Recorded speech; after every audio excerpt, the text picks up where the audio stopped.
الحمد لله الحنان المنان الذي خلق الإنسان وعلمه البيان والصلاة والسلام على رسوله سيد الإنس والجان وعلى آله وأصحابه ذوي الخير والإحسان أما بعد فأعوذ بالله من الشيطان الرجيم بسم الله الرحمن الرحيم اليوم أكملت لكم دينكم وأتممت عليكم نعمتي ورضيت لكم الإسلام دينا صدق الله مولانا العظيم۔ بارگاہ رسالت میں آپ صلی اللہ تعالیٰ علیہ وسلم میں درود پاک کا ہدیہ پیش کریں۔ اللہم صلی علی سیدنا و مولانا محمد معدن الجود والکرم وآلہ واصحابہ الکرام وابنہ الکریم وبارک وسلم صلاة دائمة سرمدا ابدا۔ قرآن پاک میں ایک ایسی آیت ہے جس کے متعلق یہودی کہتے ہیں کہ اگر یہ آیت ہمارے دین میں داخل ہوئی ہوتی یا ہماری کتاب میں اتری ہوتی تو ہم اس کو عید کا دن منا لیتے۔ یہودی یہ کہتے ہیں اس آیت کا نزول اگر ہماری کتابوں میں ہوا ہوتا تو جس دن یہ آیت اتری اس دن کو ہم عید کا دن منا لیتے۔ وہ آیت کون سی ہے؟ وہی میں نے آج آپ کے سامنے تلاوت کی ہے۔ اللہ فرماتا ہے، یہ حجۃ الوداع کے موقع پر حضور صلی اللہ تعالیٰ علیہ وسلم کا آخری حج تھا آپ کی ظاہری زندگی کا۔ اس دن یہ آیت نازل ہوئی تھی اور حضور اکرم صلی اللہ تعالیٰ علیہ وسلم نے اپنا حج مکمل کر کے ارشاد بھی فرمایا تھا کہ آج کے بعد ہو سکتا ہے کہ میں اس جگہ پر تم سے دوبارہ ملاقات نہ کروں۔ اور وہ آخری حج کہا جاتا ہے اور آخری خطبہ بھی حضور کا خطبۃ الوداع جس کو کہتے ہیں مشہور ہے۔ اس وقت یہ آیت اتری تھی۔ آیت کا معنی پہلے سن لیں، ترجمہ۔ رب تعالیٰ فرماتا ہے الیوم اکملت لکم دینکم واتممت علیکم نعمتی، آج کے دن میں نے تمہارا دین مکمل کر دیا اور میری نعمتیں پوری اتار دیں۔ وَرَضِيتُ لَكُمُ الْإِسْلَامَ دِينًا، اور تم کو اسلام دے کر میں راضی ہوا۔ یہ آیت ہے۔ کسی بھی دین کے بارے میں یہ دعویٰ نہیں ہے کہ وہ پورا کمپلیٹ ہے سوائے اسلام کے۔ پہلے جتنے دین آتے رہے بعد میں اور اس میں شوشہ تھا کہ آخری نبی آنے والے ہیں، شریعت پھر بدلے گی۔ موسیٰ علیہ السلام کا زمانہ آیا، ان کی شریعت تھی، پھر اس کے بعد زمانہ تبدیل ہوا، عیسیٰ علیہ السلام کا دور آیا، شریعت بدلی ہے۔ عقیدہ نہیں بدلتا، شریعت یہ لا کو کہتے ہیں، قوانین بدلے جاتے رہے۔ آدم علیہ السلام کی شریعت میں الگ قوانین تھے، نوح علیہ السلام کی شریعت میں قانون الگ تھے، بدلتی گئی شریعتیں، لیکن آ کر سٹاپ ہو گئی حضور پاک صلی اللہ علیہ وسلم کے اس دین پر۔ اور پھر رب تعالیٰ نے فرمایا اب دین کمپلیٹ ہو گیا، اب شریعت نہیں بدلی جائے گی قیامت تک۔ اس میں رد و بدل نہیں ہوگا۔ جو حرام ہے وہ قیامت تک حرام رہے گا، جو حلال ہے وہ قیامت تک حلال رہے گا۔ اب کوئی دنیا میں نہیں آئے گا جو اس شریعت میں کوئی نیا حلال پیدا کرے، نیا حرام پیدا کرے۔ حضور اکرم صلی اللہ تعالیٰ علیہ وسلم کا یہ دین کمپلیٹ ہے، مکمل ہے۔ اب آپ سنیے، قرآن پاک نے جب یہ فرما دیا کہ دین مکمل ہو گیا، یہ وعدہ، یہ دعویٰ کسی اور دین میں نہیں ہے، صرف اور صرف اسلام میں ہے کہ یہاں پیدا ہونے سے لے کر کے وفات تک کے مسئلے اللہ تعالیٰ نے تمہیں بیان کر دیے۔ وَلَا رَطْبٍ وَلَا يَابِسٍ إِلَّا فِي كِتَابٍ مُبِينٍ، کوئی خشکی کی چیز بھی نہیں ہے، کوئی تری کی چیز بھی نہیں ہے جس کو قرآن نے بیان نہ کیا ہو۔ رب تبارک و تعالیٰ نے ساری چیزیں بیان فرما دی، تمہاری شریعت کمپلیٹ ہے۔ آج تمہیں اپنی زندگی گزارنے کے لیے لا، قانون کسی ایرے غیرے کے پاس سے لینے کی ضرورت نہیں۔ اسلام ہر قانون تمہیں دیتا ہے، چاہے بچوں کے معاملات ہوں، چاہے جوانوں کے معاملات ہوں، شوہر بیوی کے حقوق ہوں، ماں باپ کے حقوق ہوں، استاد شاگرد کے معاملات ہوں، پڑوسیوں کے حقوق ہوں، تجارت کے، لین دین کے، نکاح کے، خلا کے، عدت کے، طلاق کے، سارے مسائل پورا کا پورا تفصیل کے ساتھ اسلام تمہیں دیتا ہے۔ اس طرح کا کوئی لا پوری دنیا میں نہیں ہے جس طرح اسلام کے پاس ہے۔ ظاہر سی بات ہے جب اسلام کے پاس اتنا بڑا مکمل نظام ہوگا تب تو پھر یہ ٹارگٹ نمبر 1 پوری دنیا میں ہوگا ہی ہوگا۔ یوں ہی اسلام سے لوگ نہیں چڑھتے، یوں ہی اسلام سے نہیں نفرت کرتے۔ ظاہر سی بات ہے کہ حسینوں سے ہی حسد ہوتا ہے، کوڑھی سے کون حسد کرے گا؟ جس کو کوڑ کی بیماری ہو اس سے کوئی حسد نہیں کرتا، ایک حسین دوسرے حسین سے بھی نفرت کرتا، حسد کرتا ہے، یا کم صورت والا اچھی صورت والے سے حسد فطری طور پر کرتا ہے۔ اسی لیے محاورہ کہا گیا ہے کہ حسینوں سے حسد ہوتا ہے، تو اسلام میں جو حسن ہے تو جتنے جلنے والے ہیں اتنے زیادہ حسد کرنے والے پیدا ہوتے ہی رہیں گے۔ اب آپ کے لیے یہ فخر کی بات ہے کہ دنیا جسے ٹارگٹ نمبر 1 کہتی ہے، جس سے چڑھتی ہے اور جلتی ہے، الحمدللہ رب تبارک و تعالیٰ نے وہ دین ہمیں عطا فرمایا۔ وہ اس لیے نہیں ہے کہ لوگوں کے چڑھنے کی وجہ سے میں فخر کر رہا ہوں، اس لیے کہ میرے دین کے علاوہ کوئی دین ایسا نہیں جو یہ دعویٰ کر سکے کہ ہم کمپلیٹ لا رکھتے ہیں، صرف اور صرف اسلام کے پاس ہے۔ میں یہاں کھڑے ہو کر کے یہ صرف الفاظ کی پھیکم پھاک نہیں کر رہا ہوں، چیلنج ہے یہ۔ پوری دنیا کے کسی بھی ریلیجن کے پاس وہ سارے مسائل نہیں مل پائیں گے جو دین اسلام کے پاس موجود ہیں۔ دین اسلام کے لیے اگر آپ کو میں بتا دوں کہ اس کا جو فقہ کا نظام ہے، مسئلے مسائل، جس کو اگر آپ پڑھنے کی کوشش بھی کریں زندگیاں بیت جائیں، صرف اور صرف ایک چیپٹر پر کتابیں لکھی ہوئی ہیں، صرف نکاح کے مسئلے کتابیں پوری ہیں، صرف طلاق کے مسئلے پوری کتابیں موجود ہیں۔ اتنا وستار کے ساتھ، اتنا تفصیل کے ساتھ کوئی دین نہیں پیش کرتا، صرف اور صرف اسلام ہے۔ یہ باتیں میں آپ کے سامنے کیوں رکھ رہا ہوں میرے عزیز ہو؟ تاکہ تمہیں یہ احساس ہو کہ اللہ نے کون سی نعمت تمہیں دی ہے۔ اسی آیت میں رب تعالیٰ فرماتا ہے وَأَتْمَمْتُ عَلَيْكُمْ نِعْمَتِي، میں نے اپنی پوری نعمت تمہیں دے دیا ہے، پوری نعمت تمہیں دے دیا ہے۔ احساس کرو کہ اسلام سے بڑھ کر نعمت کیا ملتی تمہیں، اسلام سے بڑھ کر کے کیا نعمت ہے، جس میں رب تبارک و تعالیٰ نے تمہیں اخلاق و کردار دیے ہیں، تعلیم کے لیے سارے۔ آپ کو ابھی اس زمانے میں پروپیگنڈے کے شکار ہو گئے کہ ہم جاہل قوم سے وابستہ ہیں، ہمارے ہاں جہالت زیادہ ہے، ہمارے ہاں بد کرداری زیادہ ہے۔ یہ عوام کو دیکھ کر کے لوگوں نے پروپیگنڈا بنایا، ورنہ تو ان کی حالت یہ تھی 18ویں صدی تک یورپ والوں کو روڈ بنانے کا طریقہ بھی نہیں معلوم تھا، اسلام نے سکھایا ہے۔ ان کو پارلیمنٹ میں بیٹھنے کا قانون نہیں معلوم تھا، اسلام نے قانون عطا کیے ہیں۔ ان کو عدالت چلانے کے معاملے معلوم نہیں تھے، اسلام نے پوری کتابیں پیش کی ہیں۔ اٹلی اور ڈنمارک جو آج یورپ کی کنٹریز میں شامل ہوتے ہیں، یہاں کے بادشاہوں کے بچے اسلامی علماء کے پاس اندلس میں پڑھنے کے لیے جاتے تھے، عیسائیوں کے، دوسروں کے، انگریزوں کے بچے، اور جب پڑھ کر کے آتے تھے اٹلی اور ڈنمارک میں واپس تو پورے لوگ ان کو دیکھنے کے لیے بھیڑ لگاتے کہ یہ علماء اسلام سے پڑھ کر کے آ رہے ہیں۔ دنیا کو قلم پکڑنا سکھایا ہے اسلام نے۔ آپ کو ابھی میں اس موضوع پر نہیں بات کر رہا ہوں جو اسلام نے پوری دنیا کو دیا ہے۔ آج یہ جو گھڑی دیکھتے ہیں نا ہر جگہ پوری دنیا کا ٹائم، سب سے پہلے مسلم علماء نے اس کو ایجاد کیا ہے۔ دنیا کو ٹائم دیکھنے کا طریقہ اسلام نے سکھایا ہے۔ آپ کو ایک دو نہیں، آج پوری دنیا میں میڈیکل سرجری جو بھی ہوتی ہے، آپ کو پتہ ہے چیر پھاڑ کرنا ہر جگہ ضروری ہو گیا ہے، آپریشن تھیٹر، ساری دنیا جو سرجری کرتی ہے اس کے بیسک قانون بو علی سینا اسلامی عالم کے لکھے ہوئے ہیں۔ آج بھی امریکہ کی یونیورسٹی میں یہ کتاب داخل ہے، کیلیفورنیا میں۔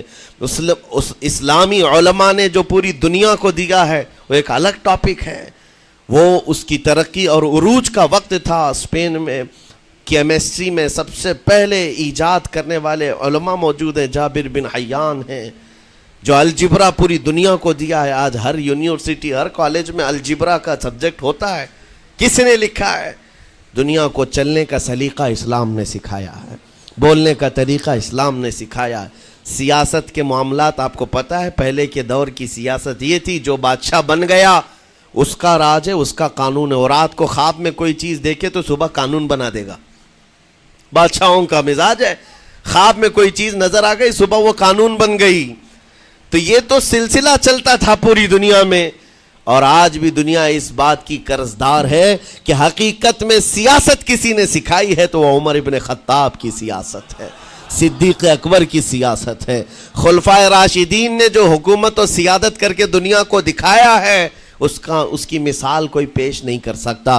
اسی لیے ہمارے اس دیش کے جانتے ہیں جن کو موہن داس کرم چند گاندھی کہا جاتا ہے، گاندھی جی کو آج سارے لوگ یاد کرتے ہیں۔ گاندھی نے یہ کہا ہے اپنے دور کے حکومت چلانے والوں کو مثال اگر کوئی دے سکتا ہوں تو ابو بکر اور عمر کی دے سکتا ہوں، کیونکہ یہ کالپنائیں نہیں ہیں، یہ خیالی نہیں ہیں، یہ فیلڈ میں اترے ہوئے لوگ ہیں۔ وہ صدیق اکبر اسلام نے دیا ہے جس نے پوری دنیا کو فاقہ کشی میں خود رہ کر کے لوگوں کی بھوک مٹانے کا سلیقہ عطا کیا ہے۔ اس عمر ابن خطاب کو اسلام نے دنیا میں پیش کیا ہے جس عمر فاروق کا حال یہ ہے پورا مدینہ رات کو سوتا ہے اور یہ خلیفہ وقت گلیوں میں گشت کر رہا ہوتا ہے کہ کوئی بھوکا نہ سو رہا ہو۔ آپ کو پتہ ہے وہ عمر ابن خطاب رات کے وقت گزرتے ہوئے ایک گھر کے قریب سے جا رہے ہیں تو دیکھا ایک مرد باہر بیٹھا ہوا ہے، اندر سے رونے کی آواز آ رہی ہے۔ اس کے مرد سے پوچھا آپ نے، وہ نہیں پہچانتا تھا، آپ کبھی حجاب ڈالتے کبھی پردہ ڈالتے اور رات کو گلیوں میں مدینے کے گشت کر رہے ہوتے۔ اس مرد سے پوچھا کیا معاملہ ہے؟ کہا کہ میری بیوی کے بچے کی ولادت کا وقت قریب آ گیا ہے، درد ذہ میں مبتلا ہے اور گھر میں کوئی نہیں ہے، تکلیف ہے۔ جانتے ہو حضرت عمر فاروق رضی اللہ تعالیٰ عنہ اپنے گھر سے اپنی بیوی کو، اپنی بیٹی کو، اپنی بہو کو بلوایا اور کہا جاؤ یہاں پر گھر میں بچے کی ولادت ہونے والی ہے، اس کی تیمارداری کرو۔ صبح تک خلیفۃ المسلمین کے گھر کی عورتیں ایک غریب کے گھر کی عورت کی تیمارداری کر رہی ہیں۔ جب بچے کے ولادت کی آواز آئی سب سے پہلے مبارکبادی دینے والے عمر ابن خطاب ہیں۔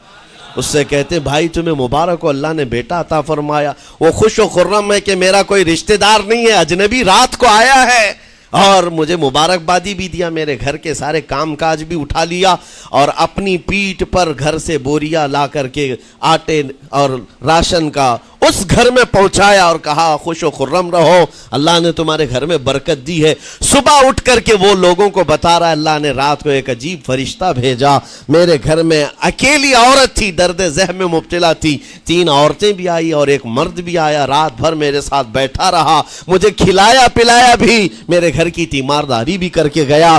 لوگوں نے کہا جانتے ہو کون تھا؟ وہ عمر ابن خطاب امیر المومنین تھے۔ دنیا کو یہ سیاست کا سلیقہ دینے والا اسلام کا وہ عظیم سپہ سالار ہے۔ آج بھی آپ کو میں بتاؤں اٹلی میں اور ڈنمارک میں اور کچھ کنٹریز میں ایک دن منانے کا پرستاؤ پیش کیا جا رہا ہے۔ یہ نہیں کہہ رہا ہوں ریچرڈ کا یا ریمونڈ کا، کوئی جو بڑے بڑے ان کے سپہ سالار ہیں ان کا ایک دن منایا جائے گا جن کو مطلب کوئی بہت بڑا نوبل پرائز ملا ہو۔ میں یورپین کنٹریز کی بات کر رہا ہوں جہاں وہ اپنے بادشاہوں کے پیدائش کا دن یا ان کے کسی اینیورسری کو منانے کا پرستاؤ نہیں پیش کر رہے، بلکہ یورپ کی یہ 2 کنٹریاں ہیں جو یہ پرستاؤ پیش کر رہی ہیں کہ سال میں ایک دن ایسا منایا جائے جس کا نام صلاح الدین ایوبی ڈے ہونا چاہیے۔ یہ ہم نہیں کہہ رہے ہیں، دنیا آج بھی اس بات کو تسلیم کرتی ہے، صلاح الدین جیسا جرنیل دیکھا نہیں ہے۔ عزیزان گرامی وقار، یہ چند مثالیں میں آپ کے سامنے رکھا اور اس کے بعد پھر میں تمہیں جھنجھوڑ کر پوچھتا ہوں، اپنے دل پر ہاتھ رکھ کر کے بتاؤ اسلام سے اچھا کوئی راستہ ہے؟ قرآن یہی کہتا ہے وَمَن يَبْتَغِ غَيْرَ الْإِسْلَامِ دِينًا فَلَن يُقْبَلَ مِنْهُ، جو اسلام کے علاوہ دوسرا راستہ لے کر کے آئے گا قیامت کے دن اس کا کوئی قبول نہیں کیا جائے گا، نہیں قبول کیا جائے گا، بلکہ وہ سب سے بڑے گھاٹے میں ہوگا، آخرت کے دن خسارہ اٹھانے والوں میں ہوگا۔ آج تمہارے پاس وہ عقل سلیم اللہ تعالیٰ نے دیا جس کو تھوڑی بہت شدھ بدھ ہونا، عقل کا استعمال کرتا ہو، وہ بھی اسلام کے متعلق سوچے گا کہ میرے دین میں اتنی اچھائیاں ہیں، آج تک رب تعالیٰ نے مجھے یہ پیشانی کسی کے سامنے جھکنے نہیں دیا۔ کہیں جھکاتے ہو؟ ارے کھانا کھاتے ہیں، کھانا تو روزانہ ضروری ہے، اور رزق کے معاملے میں تو لوگ ایسے، دنیا کہتی ہے پیٹ پوجا، ہم پیٹ پوجا نہیں کہتے۔ کھانے کے لیے بعض لوگ کہتے ہیں نا پہلے پیٹ پوجا ہو جائے، پوجا کا لفظ ہی ہم استعمال نہیں کرتے۔ کھانا برتن میں رکھا ہوا ہے، آپ کے گھر میں کھانا لا کر کے دیا جاتا ہے تو کیا آپ سر جھکا کر چاٹ کے کھاتے ہیں یا لقمے اٹھا کر ہاتھ سے کھاتے ہیں؟ ہاتھ سے کھاتے ہیں۔ باقی جانوروں کو دیکھو، بکری کھاتی ہے منہ جھکا کر کھاتی ہے، بیل بھینس وغیرہ سب سر جھکا کر کے کھاتے ہیں، رزق کو چاٹ کے کھاتے ہیں، ان کا سر جھک جاتا ہے، لیکن تمہارے سر کو رب نے اتنا محترم رکھا کہ روز جو تمہیں رزق کی ضرورت ہے اس کے سامنے بھی مت جھکاؤ. سر جھکانا ہے تو رزق کے سامنے نہیں، رزاق کے سامنے جھکایا جائے. تمہاری پیشانی کو محترم رکھا گیا ہے کہ تم جھکو گے تو کس کے سامنے؟ صرف رزاق جو ہمارا پالنہار حقیقی ہے. اور حد تو یہ ہے میرے عزیزو، یہ دنیا کی واحد قوم ہے، یہ واحد مذہب ایسا ہے، یہودی ہوں، عیسائی ہوں، ہندو ہوں، کوئی بھی ریلیجن آپ لے کر کے آئیں، جس کو وہ بہت زیادہ مانتے ہیں یا جس کو گاڈ کہتے ہیں یا جس کو بھگوان کہتے ہیں، ان کی صورت بھی ہوگی، مورت بھی ہوگی، اور سامنے دیکھتے ہیں اور جھکتے ہیں، عبادت کرتے ہیں. لیکن تنہا مسلمان ایسے ہیں، کروڑوں مسجدیں ہوں گی، کہیں خدا کی کوئی تصویر دیکھا ہے؟ کہیں مسجدوں میں خدا کا کوئی مورت یا صورت بنائی ہوئی دیکھا ہے؟ نہیں ہے. یہ واحد قوم ہے جو بن دیکھے مولا کی بارگاہ میں سجدے میں جھک جاتی ہے. صرف بات اتنی ہے کہ ان کو یہ کہنا پڑے گا، اگر میں کہوں میرے نام پر آ جاؤ جھک جاؤ، نہیں، کوئی نہیں جھکائے گا. ہاں یہ کہنا پڑے گا امام کو بھی، اللہ اکبر، اللہ سب سے بڑا ہے. پھر کوئی پیچھے کھڑا ہوا یہ نہیں پوچھتا کہ کس نے کہا، کون پکار رہا ہے، پیشانی لے جا کر زمین پر لگا دیتے. کیوں؟ ہماری پیشانی خالص اللہ کے لیے ہے. میرے عزیزوں، یہ وہ پرائیورٹیز ہیں اور یہ اسپیشلٹی ہے آپ کے اس کمیونٹی کی، جس کو مجھے آپ کے سامنے رکھنا ہے. اتنی سارے اچھے گلشن کو چھوڑ کر اگر کوئی بربادی کی طرف جائے تو پھر سوائے بدنصیبی کے کیا ہے اس کے پاس؟ جس کو اللہ تبارک و تعالی وعدے کیا ہو کہ تم اپنی جان اور اپنے مال کے بدلے مجھ سے جنت خرید لو، جہاں پر سارے اخلاق و کردار اور دنیا کی سب سے اعلیٰ اخلاق تمہیں سکھانے کے دعوے کیے گئے ہوں، وہ چھوڑ کر کے اگر دنیا کہیں اور جائے تو پھر تمہاری یہ ہرما نصیبی ہے. ایک بات میں آپ کو بتاؤں، سکسیس کس کو کہتے ہیں؟ کامیابی. اور ہر کوئی یہ کہتا ہے کہ مجھے سکسیس کی طرف سفر کرنا ہے. 10ویں پاس نوجوان کو بھی پوچھیں کہ کوئی بھی کورس کر رہا ہے، آگے جا رہا ہے، کیوں جا رہا ہے؟ کچھ سکسیسفل لائف گزارنا ہے، کامیاب زندگی گزارنا ہے، اس کے لیے دروازے کھٹکھٹا رہا ہے. تمہیں پتہ ہے ان مسجدوں کے میناروں سے جو آواز گونجتی ہے اذان کی، اس میں ایک لفظ آتا ہے، سارے لفظ تو آپ کو یاد ہوں گے، اللہ اکبر بھی کہا جاتا ہے، اشہد ان لا الہ الا اللہ بھی، اشہد ان محمد رسول اللہ بھی ہے. اس کے بعد ایک لفظ پکارتا ہے مؤذن، حی علی الصلاۃ. حی علی الصلاۃ کا مطلب ہوتا ہے آؤ نماز کی طرف، آؤ نماز کی طرف. اس کے بعد ایک اور لفظ پکارتا ہے حی علی الفلاح، جس کا معنی معلوم ہے آپ کو؟ مؤذن یہ کہتا ہے آؤ کامیابی کی طرف، آؤ کامیابی کی طرف. ٹوٹل یہ دن میں 10 بار مؤذن پکارتا ہے، فجر میں 2 بار، ظہر میں 2 بار، عصر میں 2 بار، مغرب میں 2 بار، عشاء میں 2 بار. کتنی مرتبہ پکارا؟ 10 بار پکارا تمہیں، آؤ کامیابی کی طرف. لیکن ایک بات یاد رکھو، یہ پکارنے والے مؤذن کی حالت مت دیکھو کہ یہ پکار رہا ہے، بلکہ یہ رحمان کی صدا ہے، یہ اللہ کی صدا ہے جو تمہیں بلا رہا ہے. یہ تو اپنی آواز اور اپنے الفاظ سے ترجمانی کر رہا ہے اور تمہیں اللہ کی صدا تمہارے تک منتقل کر رہا ہے، لیکن حقیقت میں بلانے والا کون ہے؟ اللہ ہے. مسجدوں میں بلانے والا کون ہے؟ اللہ ہے. اللہ کی صدا پر آپ آ رہے ہو. اب سوچو، جو رحمان تمہیں 10 مرتبہ دن میں یہ بات پہنچا رہا، آؤ کامیابی کی طرف، آؤ کامیابی کی طرف، تم اس چیز کو چھوڑ کر کے کامیابی ان لوگوں کے سامنے ڈھونڈنے نکلے جن کو پیشاب کرنے کا سلیقہ نہیں معلوم، جن کو کھانے پینے کے طور طریقے نہیں معلوم.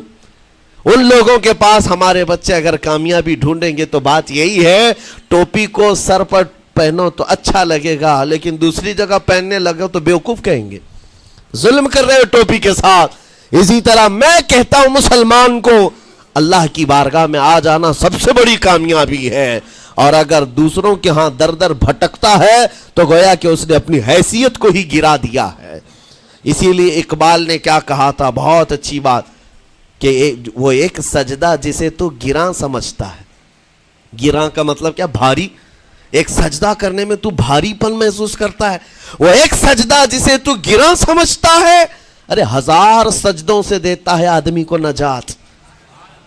در در جھکنے سے تو تمہیں بچا لیتا ہے۔ اس کے سامنے بھی جھکا، نیتا کے سامنے بھی جھکا، سیٹھ کے سامنے بھی جھکا، پولیس کے سامنے بھی جھکا، جج کے سامنے بھی جھکا، سب کے سامنے جھک رہا ہے۔ ایک سجدہ یہاں کر لے، مولا ہر سجدے سے تجھے آزاد کرتے۔ یہاں جھکنے والا پھر کہیں اور نہیں جھکتا۔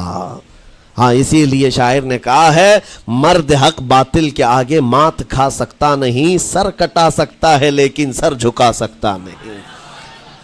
یہ ہماری تاریخ ہے جو آپ کے سامنے ہے۔ آپ کو پراؤڈ فیل ہونا چاہیے کہ رب تعالیٰ نے مجھے کون سی بڑی نعمت عطا کی، اتنی عظیم نعمت ہے۔ ایک واقعے کے ساتھ میں اپنی گفتگو کو آپ کے اندر ڈالنے کی کوشش کرتا ہوں۔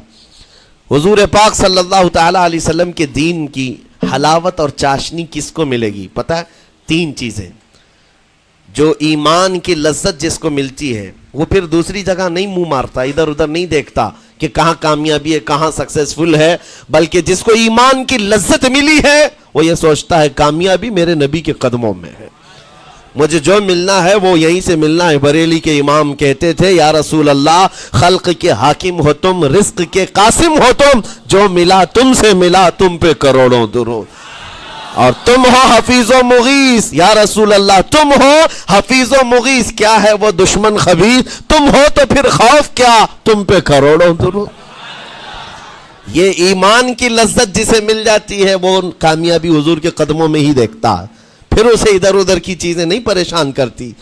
یمن کا ایک قبیلہ تھا بنو کلب، اس قبیلے کے ایک شخص تھے حارثہ نام، ان کی بیوی سعدہ۔ ایک چھوٹا سا واقعہ بتا رہا ہوں۔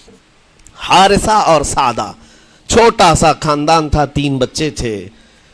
حارثہ کے بیٹوں میں ایک بیٹے کا نام ہے زید، نام یاد رکھے ہیں، بہت امپورٹنٹ نام میں ذکر کر رہا ہوں۔ ایک ہی نام ایسا ہے جو قرآن میں آیا ہوا ہے، وہ زید۔ یہ حارثہ کے بیٹے زید ہے، بیوی سعدہ ہے۔ یہ حارثہ اور سعدہ 3 بچوں کے ماں باپ تھے، ہنسی خوشی زندگی گزار رہے تھے۔ سعدہ ایک دن اپنے بچوں کو لے کر اپنے مائکے جا رہی تھی، راستے میں ڈاکوؤں کا حملہ ہو گیا، مال سب چھین لیا قافلے کا، اور اتفاق ایسا کہ یہ 8 سال کے جو زید تھے ان کو بھی ڈاکوؤں نے چھین لیا۔ ایک ماں سے اس کا 8 سالہ بڑا بیٹا چھین لیا جائے تو ماں کی کیفیت کیا ہوتی؟ اس قدر درد میں تھی ماں، جان تو بچ گئی، 2 بچے بھی بچ گئے، لیکن بڑا بیٹا میرے ہاتھ سے چلا گیا۔ مارے مارے صحراؤں میں گھومتی تھی، پکارتی تھی میرا زید میرا زید میرا زید میرا زید۔ ڈاکوؤں نے زید کو کیا کیا؟ عکاظ کا ایک میلہ لگتا تھا، اس وقت یہ غلامی کا دور تھا، لوگ انسانوں کو پکڑتے اور بیچ دیتے تھے، وہاں لا کر کے انہوں نے زید کو بیچ دیا، غلام کی حیثیت سے بیچ دیا۔ آگے میں بتاتا ہوں۔ یہاں سعدہ کا حال بے حال تھا، واپس گھر آئی تو باپ اپنے شوہر سے کہا، اور شوہر کا حال تو ایسا تھا کہ وہ زید کو اپنے آنکھوں کا نور، اپنے آنکھوں کا سرور سمجھتا، اور اس قدر پیار و محبت والا باپ مارے مارے گھومتا رہا گلیوں میں، اور ان کا لکھا ہوا ایک اشعار کا منظوم ترانہ ہے جو اپنے بیٹے کی جدائی میں لکھا۔ اپنے تو اپنے دشمن بھی وہ ترانہ سنتے تو رو پڑتے تھے۔ ایک باپ کا درد اپنے بیٹے کی جدائی میں، بہت روتے تھے، بہت۔ ماں بھی دن رات روتی، باپ بھی پہاڑوں پر چڑھ جاتے اور وہاں سے صدا لگاتے، اے آسمان اگر تو نے زید کو دیکھا ہے تو میرے حوالے کر دے، زمین کے چپے کہیں اگر زید میرا زندہ ہے تو مجھے وہاں تک لے چل۔ یہ اشعار میں گنگناتے تھے، روتے تھے۔ اور زید کا کیا ہوا؟ عکاظ کے میلے میں بیچ دیا گیا۔ خریدا کون؟ حکیم بن حزام، جو حضرت خدیجہ رضی اللہ تعالیٰ عنہ کے بھائی لگتے تھے۔ یہ لے کر کے آئے، اور حضرت خدیجہ رضی اللہ تعالیٰ عنہ اس وقت مکہ میں اور حضور پاک صلی اللہ علیہ وسلم کے نکاح میں ہے، تو حضرت خدیجہ کے پاس یہ زید آ گیا، بھائی نے گفٹ کے طور پر دے دیا۔ حضرت خدیجہ کے گھر میں یہ زید جب آئے، اس وقت ان کی عمر یعنی 10-12 سال کے آس پاس رہی ہوگی، اور یہ ایسا لڑکا جو چھوٹی سی عمر کا، ادب اتنا تھا، ادب اتنا تھا کہ ہر ایک کا ادب کرتا، بڑے اچھے خاندان سے تعلق رکھنے والا. ہوا کیا، ایک دن آفتاب رسالت، ماہتاب رسالت رسول پاک صلی اللہ علیہ وسلم کی نظر پڑی. دیکھا اخلاق و کردار میں کامل بچہ ہے، اور ایک ہی نظر میں بھاگ گیا. پوچھا حضرت خدیجہ سے، کہا کہ یہ غلام عکاظ کے میلے میں بیچا گیا ہے. حضور نے فرمایا یہ میرے حوالے کر دو، میرے حوالے کر دو. حضور نے جس کو پسند کر لیا ہو، حضور نے جس پر نگاہ رکھی ہو. اب وہ زید خوشی خوشی حضور کے پاس آئے. نبی پاک صلی اللہ تعالیٰ علیہ وسلم ان کے اخلاق سے بڑے خوش تھے، اور اس کے بعد محبت بھی ایسی دی، ایسی شفقت دی کہ زید کو نہ باپ کی خبر تھی نہ ماں کی خبر تھی. جو کچھ تھا وہ رسول اللہ کے پاس تھا. حضور پاک صلی اللہ تعالیٰ علیہ وسلم کی تربیت میں دن گزرتے گئے، بڑے ہو گئے، یہاں تک کہ 16 سال کی عمر تھی. ایک دن حج کے موسم میں یمن کا بنو کلب خاندان آیا ہوا تھا، اور وہاں حج کے دوران وہ لوگ زید کے باپ حارثہ کے لکھے ہوئے اشعار پڑھ رہے تھے اور لوگوں کو رلا رہے تھے. ایک ہمارے قبیلے میں باپ ہے جو بچھڑے ہوئے بچے کی یاد میں روز روتا ہے، اس کے اشعار تو سنو. لوگ سن کر کے رو رہے تھے. یمن کا کوئی ایسا باپ ہے جو یوسف گم گشتہ کی خبر میں رویا کرتا ہے. یہ لوگوں کی بھیڑ لگی تھی، اسی کے سامنے سے زید کا گزر بھی ہو رہا تھا. بنو کلب کے لوگوں نے زید کو دیکھا، پہچان لیا، یہی تو وہ بچہ ہے جس کی یاد میں اس کا باپ روتا ہے. اور اس کو بلایا اور کہا تیرا نام؟ کہا زید. باپ کا نام حارثہ. کہا یہی تو ہے جس کے غم میں پورے اشعار پڑے جا رہے یمن میں. زید سے کہا تجھے پتا ہے تیرے باپ کا رو رو کر کے کیا حال ہو گیا؟ تیری ماں صحراؤں میں آواز دیتی ہے، پہاڑوں پر چڑھ جاتی ہے. ایک بچے کے لیے اس کے ماں باپ کی جدائی بتا دینا کتنی بڑی بات تھی. میرے عزیزوں، سالوں کی یہ گم گشتہ خبر پھر سے واپس مل گئی ہے. زید نے کیا کہا کہ اب میرے ماں باپ سے جا کر کہہ دیں کہ رونا دھونا بند کریں، اونٹوں کی طرح ادھر ادھر بھٹکنا بند کریں، انہیں میرا سلام پہنچائیں اور کہیں انہوں نے جہاں مجھے دیکھنا تھا اس سے بہتر جگہ میں ہوں، اس سے بہتر جگہ میں ہوں. یہ بنو کلب خاندان گیا یمن، جا کر کے باپ سے کہا، حارثہ سے اور سعدہ سے، خبر تمہارے لیے اچھی لائے، تمہارا گم ہوا بیٹا جو پچھلے 10-12 سالوں سے تمہیں نہیں مل رہا تھا وہ حرم کعبہ کے پاس ہمیں نظر آیا ہے. غلام بنا کر لوگوں نے بیچا ہے اسے، لیکن وہ ایک ایسے حسین و جمیل کی غلامی میں ہے، ایک ایسے حسن والے کی غلامی میں ہے کہ زید وہاں سے ہٹنا نہیں چاہتا. باپ نے کہا میرے کلیجے سے پوچھو مجھ پر گزرتی کیا ہے، اس کی ماں سے پوچھو، ایک نظر دیکھ لے گا وہ واپس ہماری جھولی میں آ جائے گا. دوڑتے دوڑتے یمن سے گھنٹوں یعنی جو مہینوں کا سفر تھا دنوں میں طے کر کے پہنچے. مکہ آئے، جیسی آئے تو رسول پاک صلی اللہ علیہ وسلم کو ڈھونڈا. حضور پاک مل گئے تو دھاڑے مار مار کر باپ رونے لگا اور کہا کہ اے محمد صلی اللہ علیہ وسلم، ہم نے آپ کے متعلق سنا ہے یتیموں کے والی ہیں، آپ کا دل بہت بڑا ہے، مجھ باپ کے اوپر رحم کیجئے، برسوں سے اپنے بچے کے لیے ترس رہا ہے، میں اور میری بیوی تڑپتے ہیں، صحراؤں میں آواز دیتے ہیں. حضور نے پوچھا ہوا کیا ہے تمہارے ساتھ؟ کہا ہمارا بیٹا گم ہو گیا تھا، برسوں ہو گئے تھے، لیکن سنا ہے وہ یہاں رہتا ہے. حضور نے پوچھا کیا نام ہے اس کا؟ کہا زید اس کا نام ہے، میرا نام حارثہ ہے. حضور پاک صلی اللہ علیہ وسلم کے محبوب زید کے بارے میں پوچھ لیا. حضور جس سے خود محبت کرتے ہو، حضور جس سے محبت کرتے ہو، باپ نے پوچھ لیا. حضور نے فرمایا کہ ٹھیک ہے، میں ایک باپ کے کلیجے سے اس کے بیٹے کو الگ نہیں کر سکتا، ماں سے اس کے بیٹے کو جدا نہیں کر سکتا، لیکن بات اتنی ہے کہ زید کو بلایا جائے، فیصلہ اس کے ہاتھ میں ہے، فیصلہ اس کے ہاتھ میں ہے. میں زید کو بلاتا ہوں. غلام تھے اس وقت. حضرت زید کو بلایا گیا اور اس وقت بھری جوانی والا زید ہے. جیسی ہی آئے پہلی نظر باپ کو دیکھا، ماں کو دیکھا.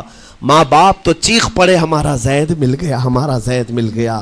لیکن کمال کی بات میں دیکھتا ہوں ایسی دیوانگی پوری دنیا میں نہیں ہے. زید نے دیکھا اپنے ماں اور باپ کو، لیکن اسی وقت اپنی آنکھیں جھکا لی اور حضور کی طرف کر لیا. کہا نہ، ادھر پہلے حضور پاک صلی اللہ علیہ وسلم کی طرف. حضور نے دیکھا کہ زید ماں باپ کی طرف دیکھ نہیں رہے ہو، جو رو رو کر کے برا حال کر چکے ہو. حضور نے زید سے کہا پہچانتے ہو؟ کہا ہاں حضور یہ میرے باپ ہیں. اور یہ میری ماں ہے، یہ میرے چچا ہے۔ حضور نے فرمایا پھر ملتے کیوں نہیں ہو؟ کہا سرکار اگر اجازت ہو تو ملوں گا، برسوں کا بچھڑا ہوا جوان ہے، آپ اجازت دو تو میں ملوں گا۔ نبی پاک صلی اللہ علیہ وسلم نے فرمایا جاؤ تمہیں اجازت ہے۔ جیسی گئے اس منظر کو جو بیان کیا گیا ہے میرے عزیزوں، ہم پڑھتے ہیں تو آنکھیں بھیگ جاتی ہیں۔ ماں لپٹ کر کے اپنے بچے کو ہر جگہ چوم رہی ہو، باپ سینے سے لگا کر کے دھاڑے مار کر رو رہا ہو، پہلے تو غش کھا کر گر گیا تھا، پھر افاقہ ہوا، یہ دردناک منظر تھا۔ اس کے بعد زید بن حارثہ کو کیوں نہ تکلیف ہو، غم کیوں نہ ہو، ماں باپ بچھڑے ہوئے اتنے سالوں کے بعد دیکھنے کو ملے، دل پر کیا بیت رہی ہوگی۔ میری ماں وہی جو مجھے خشکیوں میں پالا کرتی، تریوں میں پالا کرتی، میرا باپ وہی جو خون پسینے کی کمائی سے مجھے کھلایا تھا، آج آ گیا ہے۔ حضور پاک صلی اللہ علیہ وسلم نے کہا زید یہ جو جذباتی منظر ہے اس کو ختم کر کے اب اعلان کر دو کہ تمہاری ماں آئی ہے تمہیں یمن سے لینے کے لیے، تمہارا باپ آیا ہے، تمہارا چچا آیا ہے تمہیں یمن سے لینے کے لیے، میں نے فیصلہ تمہارے حوالے کر دیا ہے، میں اپنے غلامی سے تم کو آزاد کر دیتا ہوں، تم بغیر کوئی فدیہ لیے ہوئے، بغیر کوئی پیسہ لیے ہوئے، اس وقت اپنے غلام کو کوئی چھوڑتا نہیں تھا، لیکن تمہاری ماں کا درد دیکھا نہیں جا رہا، میں آزاد کر دوں گا بغیر کسی فدیہ کے، تو اپنی ماں اور اپنے باپ کے پاس جا سکتا ہے۔ اتنا حضور کا فرمان، آزاد کر دینا مکہ میں آسان نہیں تھا۔ بیٹے کو آزاد کیا حضور پاک صلی اللہ علیہ وسلم نے، تب جانتے ہو وہ کمال کا بیٹا ہے زید بن حارثہ۔ اسی وقت اپنی ماں کو دیکھتے ہیں، باپ کو دیکھتے ہیں، چچا کو دیکھتے ہیں، اور اس کے بعد مکہ والے یہ منظر دیکھنے کے لیے جمع تھے، مخاطب ہو کر کے کہتے ہیں اے سارے مکہ والوں گواہ ہو جاؤ، میں اپنی زندگی حضور محمد مصطفیٰ کے لیے وقف کر دیا ہے، میں نے محمد عربی صلی اللہ علیہ وسلم کے لیے زندگی وقف کر دی ہے، نہ مجھے یمن جانا ہے، نہ مجھے بنو کلب جانا ہے۔ ماں اور باپ دیکھتے رہ گئے۔ باپ نے پوچھا زید آزاد کیا گیا ہے اور آزادی کی زندگی کو چھوڑ کر تو غلامی کی زندگی کو قبول کر رہا ہے؟ زید بن حارثہ نے اس وقت تاریخی جملہ کہا تھا، کہا بابا آپ نے جتنی شفقت کی ہوگی یا 1000 ماں باپ مل کر اپنے بیٹوں پر جتنی شفقت نہیں کیے ہوں گے اس سے زیادہ شفقت محمد الرسول اللہ نے کیا ہے۔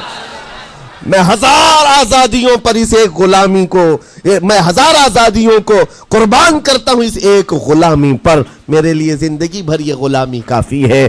اتنا کہا تھا میرے آقا صلی اللہ علیہ وسلم نے اپنے باہوں کو پھیلا دیا، سینے سے لگایا اور زید بن حارثہ کو لے کر خانہ کعبہ کے پاس آئے۔ میرے عزیزوں ان کا حال بھی ایسا ہے کہ اگر کوئی ٹوٹ کر چاہتا ہے تو یہ نہیں ہے کہ تو چاہ رہا ہے، بلکہ ان کا حال یہ ہے اتنا دیا سرکار نے مجھ کو جتنی میری اوقات نہیں، یہ تو ان کا کرم ہے ورنہ مجھ میں تو ایسی بات نہیں۔ آتا ہے فقیروں پہ انہیں پیار کچھ ایسا، خود بھیک دے اور خود کہے منگتے کا بھلا ہو۔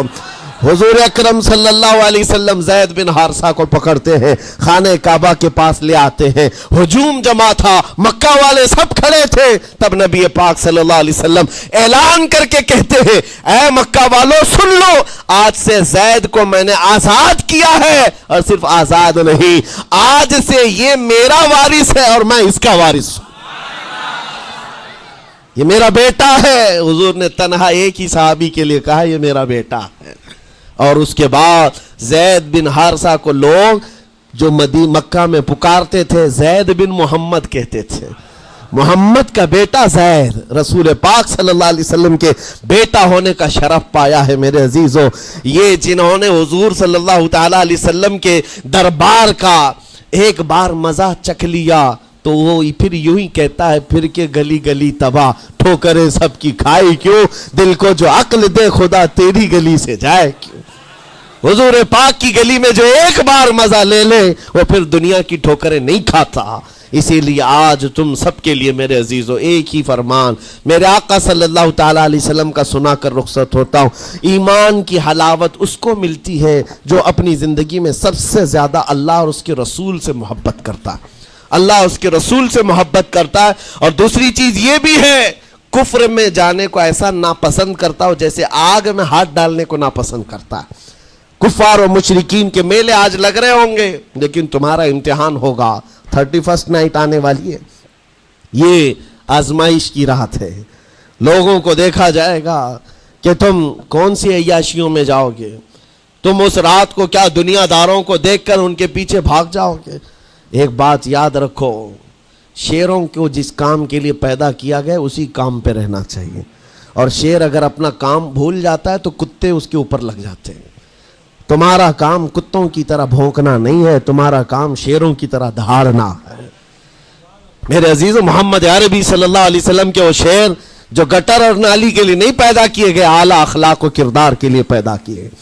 تم امت محمدیہ خیر امت ہو، شراب پینے کے لیے نہیں، جوا کھیلنے کے لیے نہیں، تاش کے پتوں پر مال اڑانے کے لیے نہیں، غلط نگاہوں کو پھیلانے کے لیے نہیں، آوارہ گردی کے لیے نہیں پیدا کیے گئے۔ تمہاری نسبت رسول اللہ سے ہے، اتنی بات یاد رکھو۔ اللہ نے مجھے خیر امت کہا ہے۔ میری آنکھیں اٹھ رہی ہیں تو فرشتے بھی دیکھ رہے ہیں، رب تعالیٰ دیکھ رہا ہے۔ میرے چلنے پھرنے کو رب تبارک و تعالیٰ اس کے علم سے کوئی ایک ادا بھی میری بے خبر نہیں ہے، غافل نہیں ہے۔ اس لیے عزیزان گرامی وقار، تمہارے اس آنے والے نئے سال کی کیسے آپ اوپننگ کرتے ہو، کیسے اس کی ابتدا کرتے ہو، یہ تمہارے ہاتھ میں ہے۔ گناہوں کی لذت کے ساتھ اپنی زندگی کا ایک نیا سال شروع کر رہے ہو، یا پھر رب تبارک و تعالیٰ کی تسبیح و تہلیل اور مصطفیٰ کریم کے قدموں میں درود بھیج کر اپنے نئے سال کی ابتدا کرتے ہو۔ میں تو یہ اعلان کرتا ہوں، اگر میرا یہ میسج سب تک پہنچ جائے کہ ہم نے بہت ساری عیدیں منائی ہیں، بہت ساری محفلیں منائی ہیں، ہم عید میلاد النبی کے نام پر جلسے جلوس سب کرتے ہیں، ہم 11ویں کے نام پر غوث پاک کے جلسے سجاتے ہیں، اعلیٰ حضرت کے نام پر، غریب نواز کے نام پر جلسے کرتے ہیں، لیکن دنیا ایک عید مناتی ہے، ہیپی نیو ایئر کی، 31st نائٹ کی۔ میرے عزیزوں، ہم نوجوانوں سے کہتے ہیں اس عید کو دنیا کی عید ہے، اس کو بدل کر کے ہم ناموس رسالت کے لیے وقف کیوں نہ کرتے ہیں؟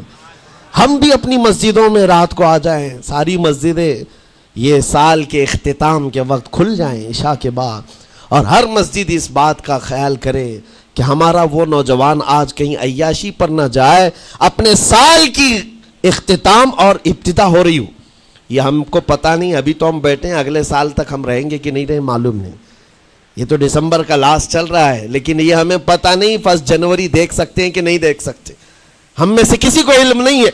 لیکن اس کے باوجود اگر اللہ تعالیٰ نے دے دیا آپ کو اس سال کا آخری، توبہ کرنا چاہیے۔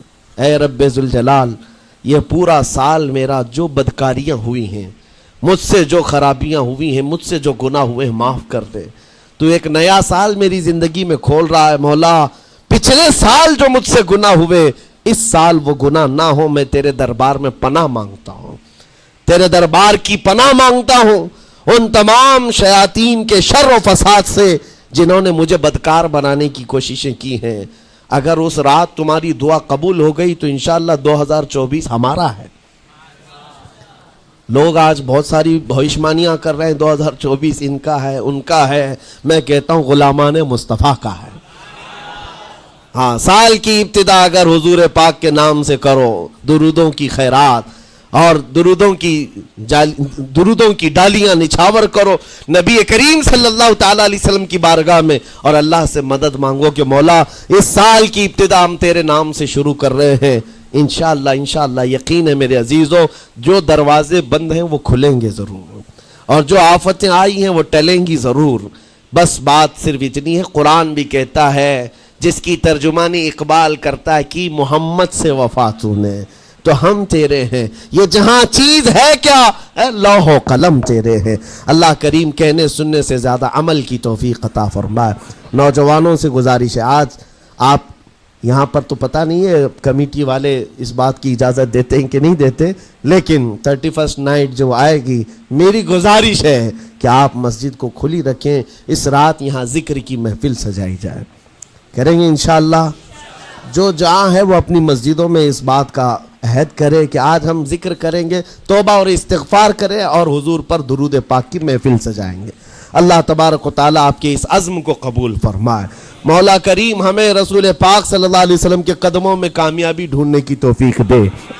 مولا کریم بس اتنی دعا ہے کہ ہماری زندگی جب تک رہے تیرے نبی کے وفاداروں میں شمار فرما، اور بارگاہ مصطفیٰ میں یہ عریضہ ہے، یا رسول اللہ تیرے ٹکڑوں پہ پلے غیر کی ٹھوکر پہ نہ ڈال، جھڑکیاں کھائیں کہاں چھوڑ کے صدقہ تیرا، تو جو چاہے تو میل میرے دل کے دھلے، کہ خدا دل نہیں کرتا کبھی میلا تیرا، گندے نکمے کمی مہنگے ہیں کوڑی کے تین، کون ہمیں پالتا تم پہ کروڑوں درود، بے ہنر و بے تمیز کس کو ہوئے ہیں عزیز، ایک تمہارے سوا تم پہ کروڑوں درود، تم ہو عفو و غفور، تم ہو رؤوف و تم ہو عفو و غفور، بخش دو جرم و خطا تم پہ کروڑوں درود، کر کے تمہارے گناہ مانگے تمہاری پناہ، تم کہو دامن میں آ تم پہ کروڑوں درود، یا رسول اللہ دل بے چین ہے بے قرار ہے، گناہ جب زیادہ ہوتے ہیں تو دلوں میں گھبراہٹ زیادہ ہوتی ہے، اور ان دلوں کی گھبراہٹ کا علاج ڈاکٹروں کی گولیوں اور انجیکشن سے نہیں ہے، ان دلوں کا قرار صرف اتنا ہے، یا رسول اللہ دل کرو ٹھنڈا میرا،